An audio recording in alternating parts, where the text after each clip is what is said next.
बिस्मिल्लाहिर्रहमानिर्रहीम। बेगुनाह कैदी चैनल में आपका इस्तकबाल है। आज हमारे साथ सागर गोरखे, जिन्हें भीमा कोरेगांव केस में गलत तरीके से फंसा करके करीब 6.5 साल तक के कैद में रखा गया, वो हमारे साथ मौजूद है और आज हम उनसे बातचीत करेंगे। भीमा कोरेगांव केस में करीब 16 लोगों को गिरफ्तार किया गया था, आप जानते हैं। सागर उसमें से एक थे। सागर ह्यूमन राइट्स डिफेंडर है, शायर है, एक्टिविस्ट है, दर्द दिल रखते हैं और 16 लोगों में सबसे ज़्यादा जवान और जोश और जज्बा रखने वाले शख्स है। तो सागर भाई, हमसे जुड़ने का और बात करने का शुक्रिया। जहाँ तक के आपके इस केस से कि अगर हम शुरुआत करें भीमा कोरेगांव केस में, और तो आपने ये कहा था कि आपको एनआईए वाले मुसलसल पूछताछ के लिए बुला रहे थे अरेस्टिंग से पहले, और आपसे गलत बयान ले करके आपको छोड़ना भी चाह रहे थे, लेकिन आपने गलत बयान नहीं दिया और आपको गिरफ्तार कर लिया। तो आपको ऐसा नहीं लगता है कि गलत बयान देने से आपकी 6.5 साल की मतलब आप आजाद रहते थे और वो लोग भी शायद छूट जाते? ऐसा एक आर्गुमेंट है कि भाई बयान दे दो आज तो अपनी जान छूटेगी और बाकी लोग भी बाद में छूट जाएंगे। तो क्या चीज थी जिसने आपको गलत बयान देने पर आमादा नहीं किया? मतलब मैं जब छूट के आए, हम लोग रमेश और मैं, तो गेट के बाहर तलोजा के आने के बाद मैंने एक बात कही थी कि मैं सर उठाकर अंदर गया था, मैं सर उठाकर ही बाहर आया हूं। जी बिल्कुल। अगर मैं ये ऑफर एक्सेप्ट करता था तो शायद मैं छूट जाता था या एक आजाद जिंदगी जी सकता था, लेकिन मैं अपने आप को आईने में नहीं देख पाता था। मतलब वो मेरे लिए जिंदा रहना नहीं होता था। वो जो है वो एक मुर्दा जिंदगी जीना मुझे पसंद नहीं है, और इसलिए हमने वो स्टैंड लिया था। 164 के लिए बोला गया एनआई की तरफ से। एल्गार के बाद इंट्रोगेशन के लिए बुलाए गए बहुत बार। एल्गार के बाद में इंट्रोगेशन के लिए बुलाया गया। पुणे पुलिस ने इंक्वायरी की 2018 में, लेकिन उन्होंने बोला कि आपके खिलाफ तो कुछ एविडेंस है नहीं। जब हमको लगेगा कि आपके खिलाफ कुछ एविडेंस है तो हम आपको बुला लेंगे। 2 साल किसी ने बुलाया नहीं। अचानक मैटर एनआईए को ट्रांसफर होता है और एनआईए इंक्वायरी के लिए बुलाती है, और उसके बाद में अरेस्टिंग के 1 महीना पहले इंक्वायरी के लिए बुलाया। बुलाने के बाद में एल्गार कैसे हुआ, स्पॉन्सर कौन थे, पैसा कहां से आया, नरेटिव क्या था, ये सब पूछताछ की गई। तो उस वक्त ऐसा लग नहीं रहा था कि वो अरेस्ट करेंगे, लेकिन जिस तरीके से उन्होंने सेकंड एक चांस लिया और बुलाया, कहा कि आपको आना पड़ेगा, तब लगा कि कुछ तो गड़बड़ हो रहा है। तो हम लोग गए, रमेश भाई और मैं। जाने के बाद देखा तो पहला दिन पूरा बिठा के रख दिए। फिर दूसरा दिन फिर से बुलाए, कल आ जाओ। फिर कल जाने के बाद फिर से बिठा के रखे, और शाम को एसपी साहब ने अंदर बुला के एक ऑफर दिया कि ये दे दो कोई आनंद तेल तुमड़े, ये सुरेंद्र गडलिंग, ये सुधीर ढवले, ये स्टैन वरवरा राव, इन लोगों की बोली ये मराठी में बोलते गौऱ्या मसनात गेल्या, इनके पैर कब्र में लटक रहे हैं, और तुम तो यंग हो, अच्छा खासा गाते हो, किधर भी तुमको एक चांस मिलेगा तो तुमको इंडस्ट्री में भी चांस मिल सकता है, फिल्म इंडस्ट्री में कमा सकते हो, जिंदगी पड़ी है। लालच भी दे रहे, क्या जरूरत है बोले ये सब करने की, तुम हमको हेल्प करो, हम तुमको हेल्प करते। तो हम बोले क्या करना है साहब, हेल्प यानी कि क्या? बस कुछ नहीं, कुछ स्टेटमेंट देने होंगे आपको। तो हमने कहा 164 का स्टेटमेंट देना है क्या? तो वो देखिए 164 जानते हो? बोले इसके पहले इसी गवर्नमेंट ने जेल में डाला था 13 से 17 के, 4 साल की जेल काट के मेरी जिंदगी बर्बाद तो आप लोगों ने की थी उस वक्त। तो उसी वक्त भी 164 पता चल गया था क्या होता है, उससे क्या फायदा क्या नुकसान होता है। अच्छा समझ में आया ना, मतलब 164 क्या है। हाँ, तो वही देना है। तो फिर उसने फिर सॉफ्ट हो गया। तो ऐसा 4 से 5 दिन चला। दूसरे दिन मैं और रमेश, वो जब उन्होंने ऑफर दिया तो बाहर आने के बाद वो बोले कि आप एक दिन सोचो कि उसको आपको हम चांस देते हैं। आने के बाद देखा कि क्या करना चाहिए, 164 है। तो हम दोनों एक दूसरे को देख के मुस्कुराए, बोला ये तो नहीं करेंगे, बाकी कुछ भी हो, क्योंकि ये उन्होंने कहा है कि हम कोरा कागज देंगे, आपको साइन करना है जज के सामने, हम एक आपको स्टोरी लिख के देंगे, वो बताना है बस, और निकल जाओ अपना। तीसरे दिन जब बुलाए तो हम बैग लेके गए, सैग भर के कपड़े भर के गए। तो NIA ऑफिसर देख रहे हैं, बोले इसमें बैग में क्या है? बोला कपड़ा है। क्यों कपड़ा क्यों? अरेस्ट होने के लिए आया क्या? मैं बोला आपकी मर्जी, करेंगे तो हो जाएंगे, छोड़ेंगे तो चले जाएंगे। साहब को बुला के लाया, बोला साहब देखो कितना मस्ती चढ़ा इन लोगों में। तो बोले अरेस्ट होने के लिए आए हैं यहां पे। तो इस तरीके से एक ऑफर दिया गया, तुम्हारी जिंदगी भी संवार देंगे, तुमको छोड़ देंगे, अरेस्ट नहीं करेंगे। बाकी लोगों को अरेस्ट किया है, धमकी दे रहे थे। तुम्हारे इसके पहले जो एक्यूज जिनको अरेस्ट किए गए रो रहे, बोले रिमांड में, देखो तुम अभी भी समझ लो। लेकिन फिर बोला ज्यादा इनसे मगजमारी करने की जरूरत नहीं है, जो कुछ है तुम्हारा स्टैंड बोल दो। बोला देखो सर, हम तय करके आए कि हमको आपको कुछ भी हेल्प नहीं करनी है, जो आप चाहते हो। आप बोलोगे 164 दो, 164 का स्टेटमेंट दो, माफीनामा लिख के दो, या कोई और हेल्प करो, आपको हेल्प करने का कोई इच्छा नहीं है। तो बोले अच्छा बहुत बज रहा है। फिर बेटा बाहर, बोले सालों को, वो बाहर बैठ गए। फिर आधा 1 घंटे में वापस बुला लिए। देखो बोले शांत दिमाग से फिर से सोचो, रिफ्लेक्शन टाइम दे रहे। अभी वापस जाओ। अभी आप जो ओरिजिनल जो 164 होता है ना, ओरिजिनल जो कन्फेशनल स्टेटमेंट होता है, ये सब उसमें होता है। अरे सोचो, लालच देते हैं, धमकी देते हैं, ठंडे से इसको सोचो। लेकिन जो नकली हो रहा है उसमें भी वही प्रोसीजर फॉलो हो रहा है। हाँ, प्रोसीजर भी फॉलो कर रहे हैं, और मतलब दिखाना भी चाह रहे कि हम तुम्हारे साथ में हैं, हम तुम्हारे भलाई के लिए तुमको हाथ दे रहे, और अगर तुम थोड़ा भी उनको अपोज कर रहे हो तो तुरंत एग्रेसिव हो रहे हैं। तो ये बहुत चला। तो फिर जैसे है वो बोले कि नहीं, एक चांस तुमको देते हैं, सैटरडे थे शायद, मंडे को आ जाओ। हम बाहर आए, मैं बोला कि क्या करना है। तो हम लोग तय किए कि एक वीडियो बनाते हैं। ये लोग जो कुछ ऑफर दे रहे हैं ना, इनको जनता के सामने एक्सपोज करना बहुत जरूरी है। फिर किसी को भी ऐसा ऑफर देंगे, किसी को भी कुछ भी लिखने को बोलेंगे, किसी के खिलाफ स्टेटमेंट देने को बोलेंगे, और कौन है? नेशनल इन्वेस्टिगेशन एजेंसी, और हरकतें यही है। फेसबुक पे डाला आपने वीडियो? फिर हमने रिकॉर्ड किया और लॉयर को दे दिया, जब अरेस्ट करेंगे तभी डालना। बोले अच्छा ठीक है। मंडे को गए, तो जाने के बाद बोले कि क्या है, फिर क्या सोच के आए हो? बोला हम आपकी कोई मदद नहीं कर सकते, हम ना कोई माफीनामा लिख के देंगे, ना कोई 164 का स्टेटमेंट देंगे, ना अप्रूवर बनेंगे, कुछ नहीं होगा। अच्छा, मतलब तुमको अरेस्ट होना है, ठीक है बैठ जाओ। बिठा दिया। बिठाने के बाद में 15 मिनट के बाद में आए और बोले कि सागर और रमेश, तुमको अरेस्ट किया जाता है। बिल्कुल डर नहीं लग रहा था। मतलब मैं रमेश को बोला कि डर क्यों नहीं लग रहा है, क्या प्रॉब्लम है? काय का डर? काय का डर?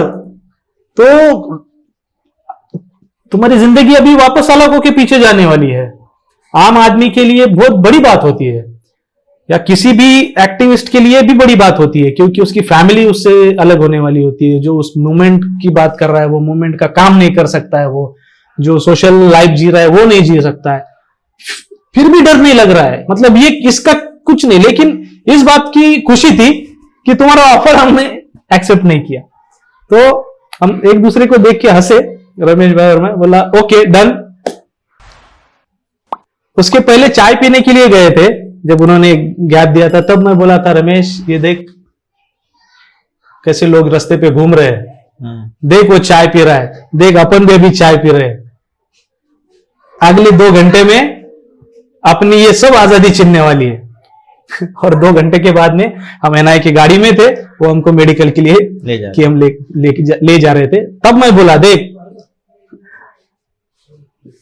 मराठी में बोला स्वातंत्र्याची किंमत पारतंत्र्यात गेल्याशिवाय कळत नसते, आणि पारतंत्र्य हे नसेल पाहिजे तर आपल्याला स्वातंत्र्यासाठी भांडावं लागतं, उसको आजादी के लिए लड़ना पड़ता है।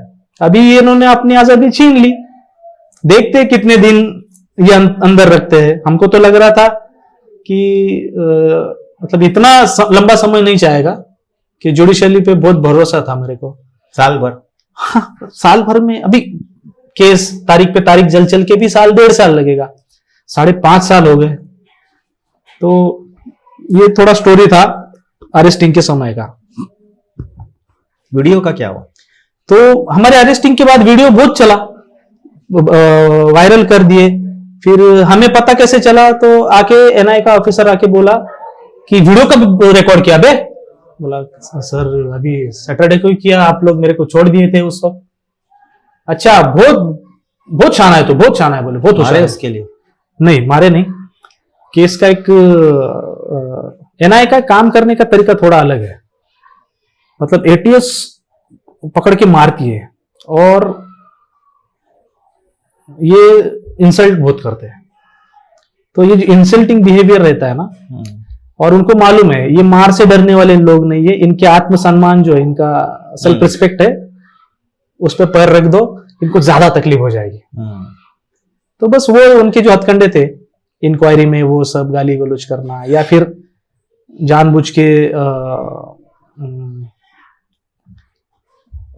अपन वही कपड़े पहन के रहना है उनके सामने, ऑफिसर आया तो खड़े रहना है। मतलब वो जो सब फ्यूडल सिस्टम है उसके ही वो प्यादे है पूरे, तो वो पूरा फॉलो किए अपने साथ में।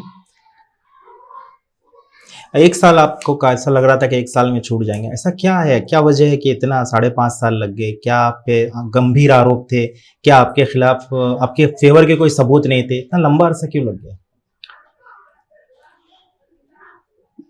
सबसे पहले तो मुझे नहीं लग रहा था कि पुनः पुलिस अरेस्ट करेगी, क्योंकि ये केस एविडेंस पे था ही नहीं, एविडेंस पे आधारित कोई केस ही नहीं है ये, क्योंकि उनके पास कुछ सबूत है अपने खिलाफ में कि अपन कुछ क्राइम किए हैं। उनको भी ये पता है कि इनका कुछ भी नहीं है रोल इसमें, और ये जो स्टोरी पूरा बनाई गई है, जो नकली स्टोरी है, वो भी उनको पता है। फिर अभी इनको रोकना है कैसे भी, तो अरेस्ट करना है, तो क्यों करना है? तो एनआई, जहां तक मेरा अंडरस्टैंडिंग है, जब केस महाराष्ट्र में थोड़ा गवर्नमेंट उद्धव ठाकरे जी का और वो शरद पवार उनका था, तो उस वक्त उन्होंने एक स्टेटमेंट दिया था कि हम एल्गार परिषद के जो केस है, जो भीमा कोरेगांव का केस है, उसको रीइन्वेस्टिगेट करेंगे, और जो ऑफिसर ने इसमें गलतियां की है उनको हम पनिश भी करेंगे। और रातों रात केस एनआईए को शिफ्ट हो गया दिल्ली में। उसके बाद में एनआईए ने इंक्वायरी किया, अभी नया कुछ दिखाना है, इंक्वायरी दिखाना है, इसलिए हम लोगों को बुलाया। बुलाने के बाद में जब इंटरव्यू, मतलब इंट्रोगेशन चल रहा है, तो इंट्रोगेशन में उनको पता चल रहा है कि ये ना डर रहे हैं, ना इनको कुछ पुलिस से डर है, ना गवर्नमेंट से डर है, और ये जो बात कहे है एल्गार परिषद में, उस पर वो अभी भी कायम है। तो एक उनका ईगो भी हर्ट हो रहा था बहुत। तो और 164 देने का ये जो तरीका है ना, कि तो पहले ऑफर हनी बाबू को भी किया गया था। अच्छा, उसके पहले भी कुछ आंध्र के लोगों को इंक्वायरी के लिए बुला के उनको भी ऑफर किया गया था। तो ये सब होने के बाद कुछ लोगों ने वहां पे, आंध्र के कुछ लोगों ने 164 का स्टेटमेंट दिया। अच्छा, तो वो बता रहे कि देखो उनको हमने छोड़ दिया, अनिल बाबू ने नहीं दिया हमको, हमने उनको ले लिया, अभी तुम तय करो। तो एक डराने का, प्रेशराइज करने का भी एक तरीका था वो। जी। तो मुझे लगता है कि उसके बाद में कुछ पॉलिटिकली भी उन्होंने सोचा होगा कि क्या है महाराष्ट्र में जो कल्चरल मूवमेंट था, जो कबीर कला मंच के नाम से चल रहा है, कबीर कला मंच का उसमें बहुत सारा अच्छा पार्टिसिपेशन रहा है, तो वो किधर ना किधर वो भी रुक जाना चाहिए। तो एक 2-3 एंगल उसको दिख रहे हैं। एक तो एनआईए को कुछ इंक्वायरी दिखानी थी, इसके वजह से उन्होंने वापस इंक्वायरी के लिए बुलाया, कुछ नया डेवलपमेंट दिखाना था, इसके लिए इंक्वायरी के लिए बुलाया। और उसके बाद में हमारा जो एटीट्यूड देख के ईगो भी हर्ट हो गया, और एक स्ट्रेटेजी कबीर कला मंच को लेके होम डिपार्टमेंट पहले से बनाते आ रहा है। कबीर कला मंच को बदनाम बहुत बार किया गया कि ये नक्सल विचारधारा की संगठन है, या फ्रंटल ऑर्गेनाइजेशन है, या अर्बन नक्सली है, वगैरह वगैरह। लेकिन पब्लिक में जितना ज्यादा हम घुसते गए, स्लम में, वर्कर्स में, फैक्ट्री वर्कर्स है, तो जनता बहुत सपोर्ट कर रही है। और हम जो बात रख रहे हैं, हम सवाल खड़े कर रहे हैं, तो जनता को बोल रहे कि आप जवाब ढूंढो। तो वो सवाल खड़ा करना भी प्रॉब्लम हो रहा है। तो इसके लिए महाराष्ट्र का कल्चरल मूवमेंट पूरा बंद कर देना है, ये एक उसमें एक एंगल दिख रहा है। ये कबीर कला मंच जो बना है, आप उसके मेंबर भी थे, शायद 2002 में बना था। तो क्या कबीर कला मंच क्या है आप बताइए। लेकिन मेरा सवाल उस पर है कि क्या सिर्फ गाने से इनकलाब बर्पा हो सकता है, इनकलाब आता है? थोड़ा सा क्रिटिकल क्वेश्चन है। जो आप लोग काम कर रहे थे ना, जगह जगह जा करके गाना गा करके और एक इनकलाबी स्पिरिट पैदा करना, सवाल खड़े करना, तो क्या ऐसा हुआ है क्या कभी गाने से इनकलाब आते हैं, या सिर्फ बेदारी के लिए? मतलब इतिहास से देखे तो महाराष्ट्र में एक सांस्कृतिक मूवमेंट बहुत तगड़ा चला, जिसमें हम जिसको मानते थे वो बाबा साहब अम्बेडकर से लेके महात्मा फुले और वामन दादा कर्डक, अन्ना भाऊ साठे, एक यहाँ पे कल्चरल एक्टिविज्म की एक परंपरा रही है। बाबा साहब अम्बेडकर और उनके पहले एक सत्यशोधक मूवमेंट चलती थी महात्मा फुले की, वो यहाँ के ब्राह्मणिज्म के खिलाफ, यहाँ की अनइक्वलिटी और यहाँ के जो सवाल है कास्ट या क्लास के सवाल को लेके एक काम होता आ रहा है। तो महात्मा फुले ने महाराष्ट्र में सत्यशोधक मूवमेंट, सत्यशोधक कला पथक, सत्यशोधक जलसा बनाए थे। ये जलसा क्या काम करते थे कि यही जो सवाल है, जो जनता के सवाल है, जो भेदभाव को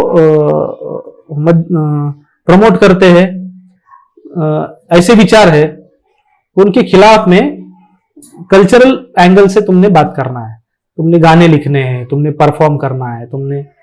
तो एक महात्मा फुले, उनके बाद बाबा साहब अम्बेडकर की एक मूवमेंट है, उसमें भी अम्बेडकरी जलसे है,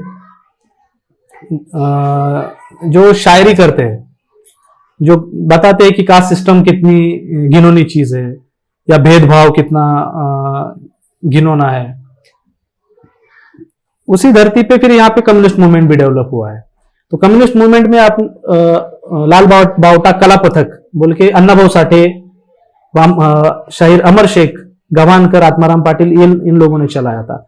जो जब महाराष्ट्र, संयुक्त महाराष्ट्र का एक आंदोलन चला महाराष्ट्र में, तब उस आंदोलन को काफी अच्छी तरीके से जनता तक लेके जाने का काम ये कल्चरल ट्रूथ ने किया था। तो जब हम लोग ये देख रहे हैं, और इसके भी पहले अगर बहुत पुरानी बात की जाए तो हम कबीर को भी देखते हैं कि उसीलिए दोहे के माध्यम से, कबीर कला मंच रखा है। दोहे के माध्यम से यहाँ की जो बुराइयां है उसको सामने लाओ और उसके खिलाफ में व्यक्तिगत रूप से संघर्ष करो। दूसरा, यहाँ पे वारकरी मूवमेंट भी हो गया महाराष्ट्र में। तो वारकरी मूवमेंट में भी संत तुकाराम है, एकनाथ है, इन्होंने भी इसी टाइप से कल्चर का सहारा लिया। बहुत सारे, तुकाराम ने अभंग लिखे, गाथाएं लिखी। तो हम लोग ये सब परंपरा देखते हैं, ये पूरा हमें समझ में आ रहा है कि सिर्फ एंटरटेनमेंट का साधन नहीं है। गाना, गीत, संगीत, पोयम, ये सिर्फ एंटरटेनमेंट के लिए नहीं है। तो इससे समाज में आप किसी विषय को रख सकते हैं और उस पर चर्चा छिड़ सकती है।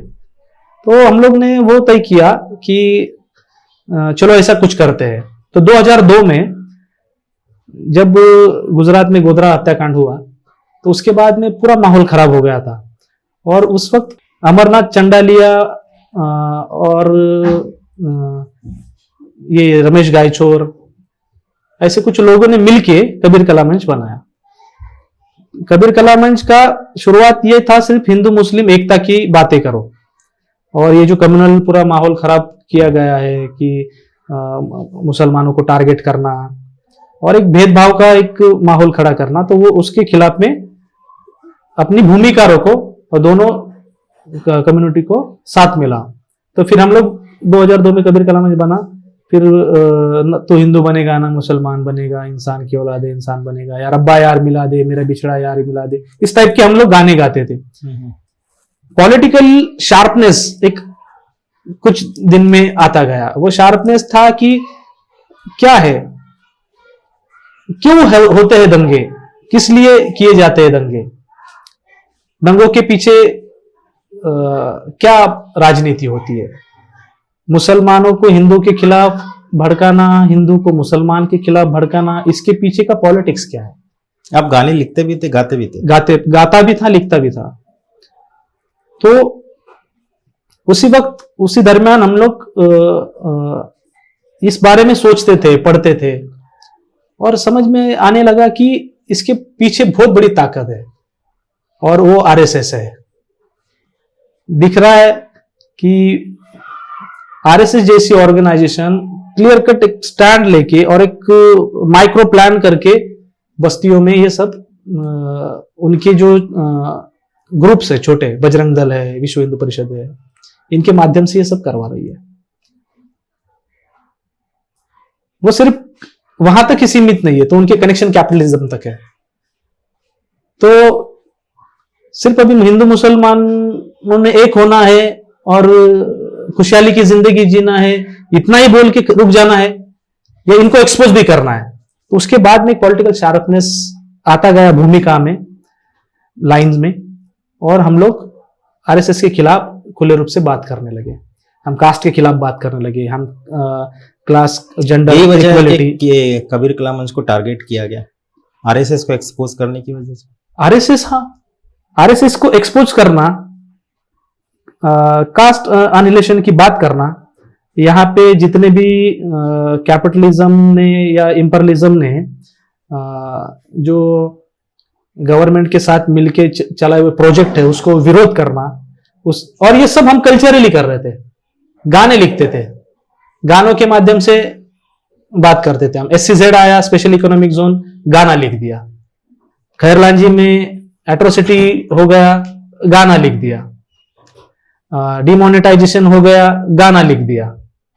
गाना हमको वेपन की तरह लगता था, और ये इतना शार्प वेपन था। जो आरएसएस का या राइट विंग के जो लोग हैं वो तो जख्मी हो ही जाते थे, साथ ही साथ में ये जो यहाँ का काफिला बढ़ता जा रहा था, तो हम लोग, हमारे साथ में बहुत लोग जुड़ गए। अरे अच्छा, किसका गाना है ये? कबीर कला मंच का गाना है, चलो हम भी हमारी बस्तियों में गाए। फिर वो ग्रुप बनते गए। तो ये जो था ना, ये यहाँ के कल्चरल मूवमेंट में एक बहुत बड़ा कंट्रीब्यूशन था कबीर कला मंच का। इसके पहले शंतनु कांबले थे, वो भी इसी टाइप का गाने गाते थे। तो कबीर कला मंच ने एक स्टैंड लिया, एंटी आरएसएस, एंटी बीजेपी। अभी आरएसएस के लोग तो आपको कांग्रेस में भी दिखते हैं, आरएसएस के लोग तो आपको अलग अलग पार्टियों में दिखते हैं। तो बीजेपी को टारगेट करना और कांग्रेस को टारगेट नहीं करना, ऐसा स्टैंड नहीं। आरएसएस को टारगेट करना है, फिर आरएसएस के बच्चे जिधर जिधर रहेंगे उनके खिलाफ बात करेंगे। तो इस टाइप से गाने लिखते गए और काम बढ़ता गया कबीर कला मंच का, और उसके वजह से एक टारगेट पे आते गए। बहुत बार तो धमकियां मिली, मारने के लिए रोके गए, पुलिस ने भी आके, अभी पुलिस आरएसएस का काम करती थी, ये बाद में पता चल गया कि यार बहुत सारी ऑफिसर जो है वो सीधा सीधा कनेक्टेड है, दिखाने के लिए वर्दी में रहते हैं लेकिन नीचे चड्डी आरएसएस की रहती है। जी। तो अभी वो प्रॉब्लम क्या है मालूम है, आप तो एक तो यहां का या तो वहां का, मतलब एक तो तुम नक्सली हो या तुम नहीं हो, इस तरीके से उसको नहीं देखा जा सकता है। सचिन का और शीतल का वो जब छूट के आने के बाद में जिस तरीके से उन्होंने एक स्टैंड लिया, तो बहुत सारे लोगों को लगा कि ऐसा उनका कहना है क्या कि आप लोग, हम लोग नक्सली है थे और आप आज नहीं है। तो हमने बोला कि ये क्या स्टैंड है, ये किस टाइप का स्टैंड है। मेरे को तो किधर देखने को तो मिला नहीं कि उन्होंने ऐसे किधर बोला है कि लेकिन पब्लिक बोलती है। तो मैं उन्होंने बोल रहा हूँ कि कहाँ पे किधर बोल रहे हो, थोड़ा कुछ हमको भी दिखाओ, तो फिर उस पर बात होगी कि मतलब किधर मीडिया में बोला है। सचिन माली मेरे साथ ही जेल में था। अच्छा। कई साल मेरे साथ जेल में रहा। इवन हम कोर्ट जाते थे या हॉस्पिटल जाते थे तो शीतल साठे भी मिलती थी, बातचीत होती थी। तो उनकी बातचीत में यही था कि हम कबीर कला मंच के जरिए से काम कर रहे थे, हमको टारगेट किया गया, तो उन्होंने सरेंडर किया था शायद, और जिस वक्त सरेंडर किया था वो प्रेग्नेंट थी। बाद में उसी बुनियाद पे उसको बेल भी मिली जल्दी, शीतल को, और कुछ सालों के बाद सचिन भी बेल पर बाहर आया। लेकिन कभी भी मुझे तो उन दोनों ने ऐसा बात नहीं कही कि हम पहले नक्सल सपोर्टर थे अब नहीं है, या हम सुधर गए। ऐसी बात तो मेरे सामने तो नहीं। वही तो समझ में नहीं आ रही, कौन बोल रहा है ये ऐसा। उसमें बेसिकली यही है कि स्टेट ने उसको उस तरह से तोड़ मोड़ के पेश किया कि मतलब बेसिकली नक्सल सपोर्टर से एक्स नक्सल सपोर्टर बने हैं अभी। देखो ये बोलना कभी भी ना स्टेट के लिए आसान रहता है। एग्जैक्टली, इसीलिए मैं चाह रहा हूँ कि आप उसका स्टेट वही चाहती है ना कि देखो कि ये कोई तो है जो पहले था अभी नहीं है, फिर क्यों नहीं है, तो फिर वो मूवमेंट पे क्रिटिसाइज करे, विचारों पे क्रिटिसाइज करे। लेकिन उन्होंने तो ऐसा किया है, ऐसा कुछ दिखाई नहीं दिया कि ऐसा कुछ उन्होंने किया। अगर किया होगा तो दिखा दो, उस पर भी बात होगी। उसमें देखिए स्टेट की या पुलिस की ये भी उनका तरीका है काम करने का, कि जैसे आपके साथ किया कि देखो ये अरेस्टेड है, अनंत तेलतुंबड़े फला फला फला, ये सब बड़े नक्सलवादी है। अब तुम तो गरीब आदमी हो यार, गाने गाते हो अच्छा वगैरह वगैरह, अब तुम इनके खिलाफ गवाही दे दो, तुम इनके जैसे नहीं हो, तुम अच्छे हो, हमारा सपोर्ट करो, निकल जाओ। एक तो ये स्टाइल होती है। दूसरा, अगर आपको किसी तरह जेल में पहुंचा दिया और आप बेल पर बाहर आए, जैसे सचिन और उसके साथ, फिर उनको इस तरह से सेग्रीगेट करने के लिए, देखो अब तुम लोग तो बाहर आ गए ना, अब तुम्हारा इनसे कोई ताल्लुक नहीं होना चाहिए, ये लोग खतरनाक है, ये असल नक्सलवादी है, तुम लोग नहीं हो, तो आप इनसे बच के रहो, इस तरह की बयानबाजी करो या इस तरह की बातें करो। तो स्टेट का रहता है आपस में फूट डालना। ये खुद हमारे केस में, जैसे नवेद का हमने इंटरव्यू लिया, तो हमारे केस में नवेद को बार बार वो ये कहते थे कि इनके खिलाफ तू गवाही देगा तो हम तुझे छोड़ देंगे, इनको तू क्यों बचा रहा है। तो नवेद ने क्या कहा इंटरव्यू में, मैं तो अपने आप को नहीं बचा सकता हूँ, मैं इनको क्या बचाऊंगा, और मैं किसी के खिलाफ झूठी गवाही क्यों दूं। और नवेद से इंट्रोगेशन करने में क्या पूछ रहे मालूम, पाकिस्तान जीतती है तो तू पटाखे फोड़ता है। तो नवेद बोला इतना बड़ा बम ब्लास्ट हुआ, इतने लोग मारे गए, तो मेरे को ये सवाल पूछने के लिए यहाँ बुलाए, अरेस्ट किस केस में किया और सवाल क्या पूछ रहे। तो ये स्टेट का और पुलिस का मामला है। हम लोग जेल पर आ रहे थे कि जेल में आपने इतने लंबा अरसा गुजारा है, आपने लॉ के लिए भी एनरोलमेंट किया, लॉ की पढ़ाई भी किया, अभी कर रहे हैं आप, थोड़ा सा जेल की आप पढ़ाई के बारे में, जो माहौल है इतना आसान नहीं है पढ़ना, वो स्ट्रगल थोड़ा बताइए। आप भी जेल में रहे और पहली बार हम लोग जब मिले तो आर्थर रोड के एक वो लाइब्रेरी, उसको लाइब्रेरी भी नहीं बोल पाते, इतना सा रूम था, उसके अंदर एक आदमी मैंने देखा जो कुछ तो वहां पे पेपर लिख रहा है, और मैं एग्जाम देने के लिए गया था क्योंकि मैं भी ट्राई कर रहा था कि अंदर बैठ के खाली दिमाग, मतलब पागल होने का काम है वो। एक तो आइसोलेशन में, हाई सिक्योरिटी सेल में तुमको डाला है पब्लिक से कट करके, तोड़ के। तो उस वक्त मैं पहली बार वाहिद भाई से मिला, वहां पे एक हल्की सी बात हो गई, आपको याद है क्या नहीं पता नहीं। जेल क्या है आप जानते हैं अच्छी तरह, मैं जानता हूं, लेकिन पब्लिक ने भी वो समझना चाहिए। मैं उसको कॉन्सेंट्रेशन सेंटर बोलता हूं, जो जिस तरीके से हिटलर ने बनाए थे ना, आज उसकी जैसी हालात जेल की होती जा रही है। कौन है जेल में? मैक्सिमम मेहनतकश लोग हैं, जो लेबर क्लास से जुड़े हुए हैं, वो लोग हैं जिनको एक तो फंसाया गया है, या छोटे मोटे चोरी में इसमें उसमें कोई पाया गया है। उसके बाद में एक तुमको डायरेक्ट बड़ा क्लास दिखता है 420 का, अभी 420 के केस में आए हुए जो इकोनॉमिकल रिलेटेड सब ऑफेंस है, वो एक बड़ा क्लास दिखता है। और तीसरा है अभी गैंग वॉर जैसा माहौल जेल में नहीं दिख रहा है, अभी सीधा दो विचारों के गुट दिखते हैं तुमको। एक तो तुमको राइट विंग सपोर्टर दिखेंगे, या तो फिर थोड़ा वो अम्बेडकर राइट विचार को सपोर्ट करने वाले लोग दिखेंगे। जिसके पास अभी पैसा है वो जेल में एकदम अच्छा रहता है, बाकी जिनके पास कुछ नहीं है, क्योंकि पहला जेल मैनुअल के हिसाब से भी तुमको ऑयल मिलता था, अभी हर चीज बेचने में मतलब बहुत अंदर मार्केट बना दिया, और वो भी जिनके पास पैसा है वही ले सकता है। तो एजुकेशन आप बोलेंगे कि वो जो सुधारवादी सुधारना गृह जो बोलते थे ना, सुधार गृह, ऐसा अभी जेल पहले भी नहीं था और आज भी नहीं है। तो हमारे रमेश गायचोर गाना में मराठी में बोलते, सुधार गृहाची लागली वाट, गुन्हेगारीच्या वाटन धावतोय र, जेलचा बंदी बॅरेक मंदी, सत्तेला शिव्या घालतोय र। ये सुधार गृह की पूरा वाट लग गई है बोल रहा है। और जेल का जो बंदी है वो बैरक में बैठ के गाली दे रहा है, वो गवर्नमेंट को गाली देता है, वो नेता को गाली देता है, वो ऑफिसर को गाली देता है, वो परेशान है। तो जेल किसी भी तरीके से, और पहले पॉलिटिकल प्रिजनर की एक कॉन्सेप्ट होती थी कि उनके लिए एक स्पेशल कुछ अरेंजमेंट होता थी कि वो बुक पढ़े। मैनुअल में तो उनके लिए टेबल और लैंप की भी बात कही गई थी, लेकिन प्रैक्टिकली ऐसा कुछ नहीं था। तो हम जब गए थे तो देखा कि हमने हमारे नंबर करी, जो फर्स्ट टाइम जेल में गए थे, तो कुछ बोले अरे हम तो पॉलिटिकल प्रिजनर में आते हैं ना, तो पॉलिटिकल प्रिजनर के लिए वो जो है लिखा है वो किधर है? बोले वो ना बेड है, ना वो टेबल है, लैंप है, बुक भी नहीं है, शेल बिल तो छोड़ो सब। तो बोला यही है पॉलिटिकल प्रिजनर की अवस्था, और ये है गवर्नमेंट का पॉलिटिकल प्रिजनर को देखने का रवैया। बुक के लिए भी बहुत बड़ा स्ट्रगल करना पड़ा, ना गेट हम तब कोई बुक पहुंचने दिया जा रहा था, उसके लिए बहुत बड़ा स्ट्रगल करना पड़ा। ना कोई कपड़ा पहुंचने दिया जा रहा था। मेडिसिन थे, जो गडलिंग सर है एडवोकेट सुरेंद्र गडलिंग, उनके लाइफ सेविंग इंपॉर्टेंट एकदम मेडिसिन थे, वो भी नहीं छोड़े। और उन्होंने एकदम टारगेट किया था। एल्गार बंदी जैसे ही आए जेल में, उन्होंने उनको टारगेट करना शुरू कर दिया। और वो टारगेट इस लेवल तक था कि ना उनको फैमिली मुलाकात दी जाए, ना उनको मेडिसिन दी जाए, ना उनको कपड़ा दी जाए, ना बुक दी जाए, कांटेक्ट रोक दिए।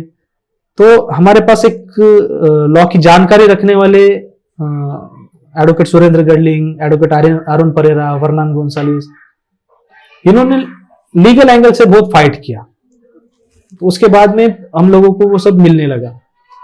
अभी जहां तक लॉ की बात है, तो मैं अंदर पर हालात इतने खराब है, और अभी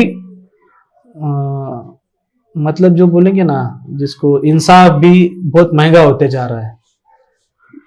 तुम्हारे लिए लीगल एड भी उतना काम नहीं आता है। तो ऐसे हालात में फिर हम लोग मैं तय किया कि अपन लॉ की स्टडी करना चाहिए। और फिर बहुत स्ट्रगल हुआ, ना अंदर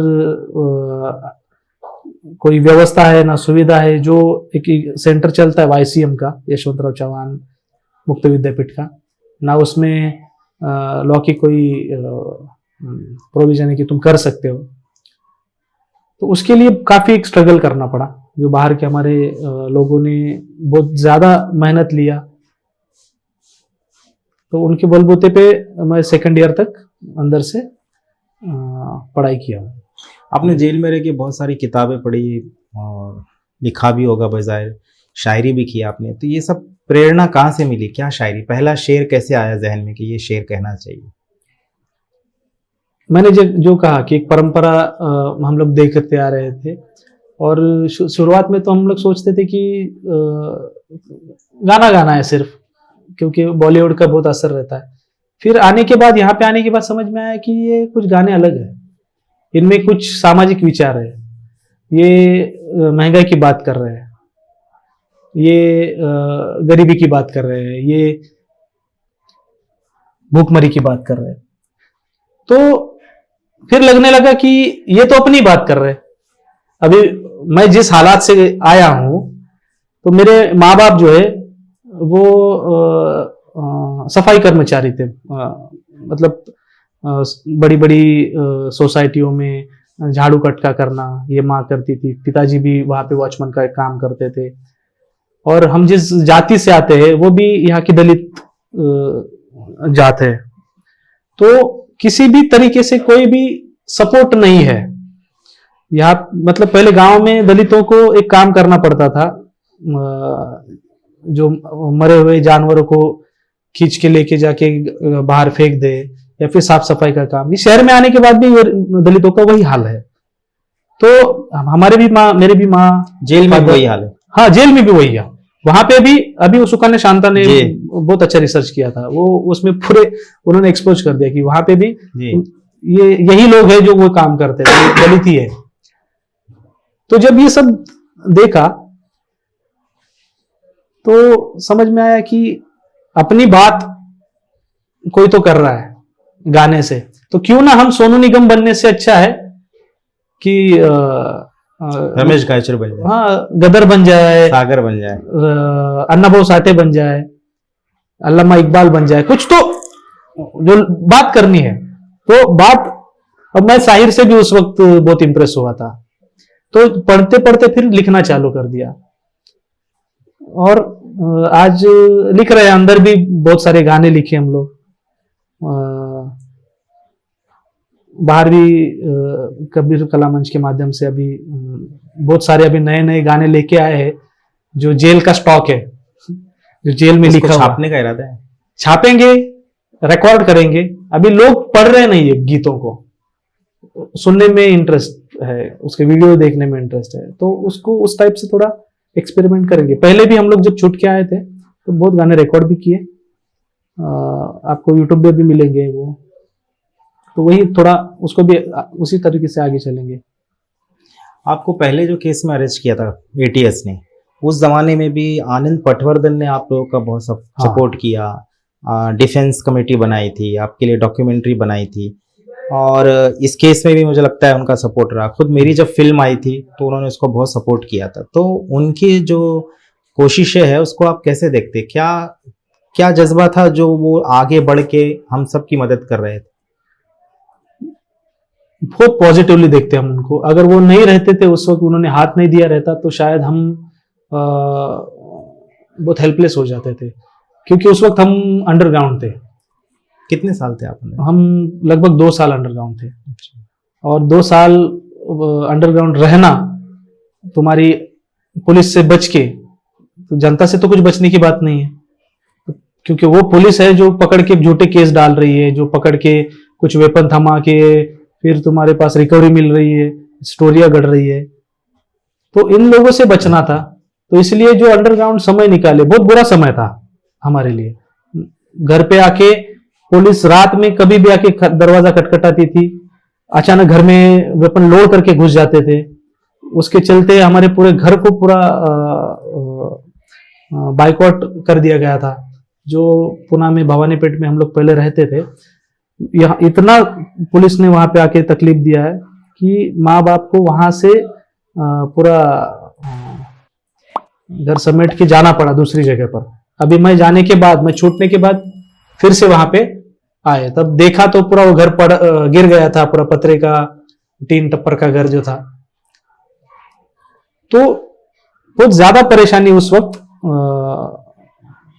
सामने आई। तो आनंद पटवर्धन, हमने सुना कि एक फिल्म आई है कबीर कला मंच के ऊपर, जिसका नाम है जय भीम कॉमरेड, और हम अंडरग्राउंड थे, तो आर्टिकल में पढ़ा पेपर में, तो थोड़ा इधर उधर से हाथ पैर मार के वो कैसे तो भी सीढ़ी ले लियो। देखे तो पूरा हम ही थे, कबीर कला मंच को किस तरीके से टारगेट किया जा रहा है, डॉक्यूमेंट्री टाइप, पूरा डॉक्यूमेंट्री फिल्म था। तो डॉक्यूमेंट्री में जय भीम कॉमरेड नाम का वो डॉक्यूमेंट्री था, तो उसके बाद में ये तो समझ में आया कि ये बंदा जो है वो खड़ा है अपने साथ में। जी। फिर जब हमने एक मैसेज भेजा लीगल तरीके से ये एडवोकेट मिहिर देसाई को, सर ऐसा ऐसा है, हम फंसे हुए हैं, क्या करना है। तो अरे बोले तुमको ही ढूंढ रहे हैं हमने कबीर कलाम डिफेंस कमेटी बनाई है, वो आनंद पटवर्धन, सीमांतरी ध्रुव है, प्रकाश आंबेडकर है, हम लोग सब मिलके। तो फिर जब हम मिहिर देसाई सर के ऑफिस में गए, एडवोकेट मिहिर देसाई, तब ये पता चला कि स्टोरियां क्या क्या चल रही है और भी, क्योंकि उसी दिन लोक सत्ता में न्यूज आई थी कि कबीर कला मंच के लोग जंगल में वेपन लेके घूम रहे हैं नक्सलवादियों के साथ में, और हम मुंबई में उनके ऑफिस में बैठे। तो वो भी उन्होंने रिकॉर्ड कर लिया। आनंद पटवर्धन ह्यूमन राइट एक्टिविस्ट है, एक डॉक्यूमेंट्री बनाते हैं, उनका बहुत ज्यादा हेल्प हुआ उस वक्त, उन्होंने पूरा पूरा सपोर्ट किया और आखिरी तक वो हमारे साथ रहे। तो उनको हमारी तरफ से हम थैंक यू तो कहना चाहेंगे 100%। अगर भाई ये लास्ट क्वेश्चन है, मुख्तसर ये कि पहले के 4 साल, अभी के 5.5 साल, 2 साल अंडरग्राउंड, ये करीब जो आपका 10-12 साल हो रहा है ज़िंदगी का, अभी आपकी उम्र कम है, ज़िंदगी का 10-12 साल आपका चला गया, अब आप छूट कर आए हैं और हम दुआ करते हैं कि आपकी आज़ादी बरकरार रहे। अभी आपके अज़ाइम क्या है, आप क्या करना चाहते हैं, कैसे आगे ज़िंदगी को लेके जाना चाहते हैं? मैं शायर हूं, मैं गाता हूं, कल्चरल एक्टिविस्ट हूं, इसके सिवा मेरे को कुछ नहीं आता है। मैं बोलूंगा, मतलब आप बोलेंगे कि किधर तो नौकरी करो जाके, तो मैं वो गुलामी नहीं कर सकता। कुछ एक पर्सनैलिटी बन जाती है।